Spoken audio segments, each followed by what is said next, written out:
welcome home to Eden.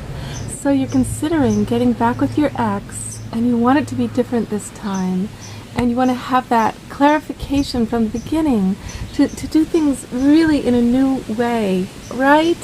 So let's jump into how you can do this really effectively, okay? First thing is we understand the stages of relationship, that the very first stage is the romance stage, and in the romance stage everything's fine and everybody loves everybody without knowing each other at all. And then suddenly we wake up to who each other really is, and we hit the power struggle. And the power struggle is miserable because it's like, they want to get up late, I want to get up early, they're ruining my life, he wants to eat meat, I want to be vegetarian, the kitchen's disgusting, and everything is like, Well, many people break up. They get married in the romantic stage and they break up in the power struggle. I know I stayed in my marriage was mainly a long power struggle. So sad, we never got out of it. But what you want to get to is the place where both people see each other's differences loud and clear, and you realize, I want these struggles, I want these challenges because I love this person and I love the way they make me grow. So I'm no longer going to be trying to change them. I'm going to try to change myself in order to learn from what they bring me. Now, in the total acceptance of each other's truths and differences, it does not mean giving up your own. No. In fact, it's about the opposite. It's about being able to articulate your truth with no judgment of them and no judgment of yourself. Okay? So, here we go. Eyes wide open. You're going back to your ex, eyes wide open, without trying to change them, and yet without giving up your truth. You're going to live in your power and your truth with them. So that means the two of you are going to face the problems, the challenges of your differences together. You're going to both face those problems instead of facing each other like, you're the problem, you fix you, and instead of doing that, you're going to go, we have a difference here, we're going to solve it together. Now you enter the ability to enter true commitment, and from that place of real commitment, romance comes back, and then you enter the stage of bliss where the two of you can create more than just for yourselves. You become a fountain to community.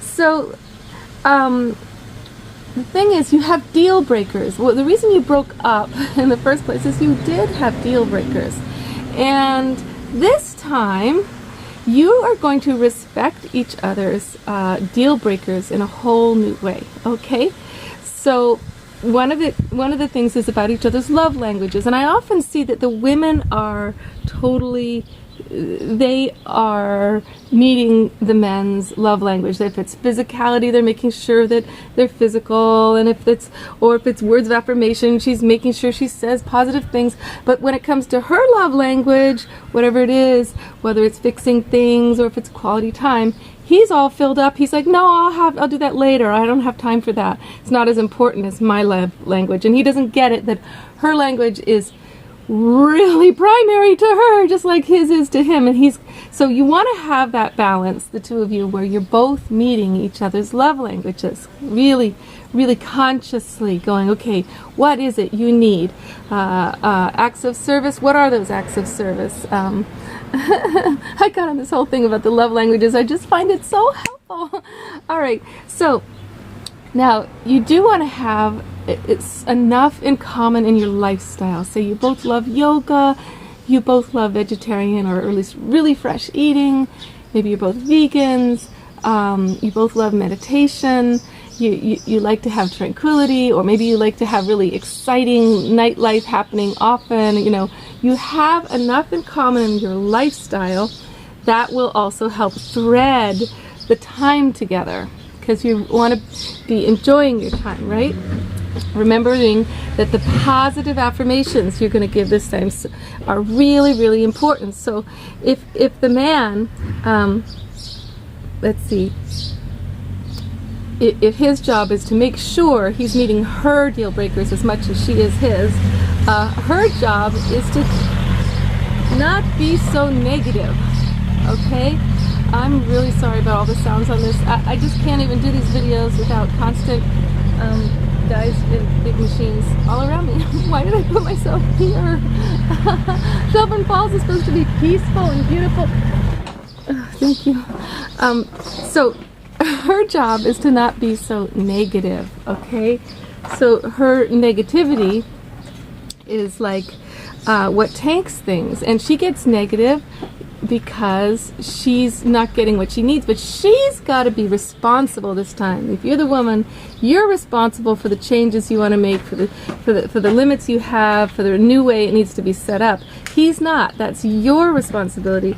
So so you can't be blaming him and passive aggressively putting him down. So this time everything's out in the open. So some very specific things you need to focus on are how much contact you need, how much texting, calling, presence, time together, you know, to satisfy both, and how much space do you need, how much independence and freedom do you need.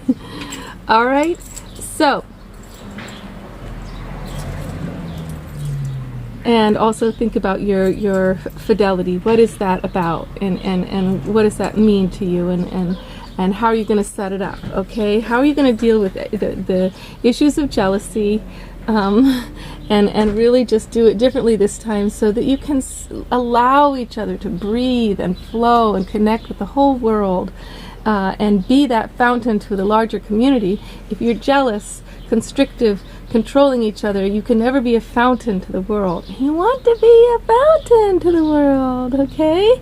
Because your love is upflowing from within.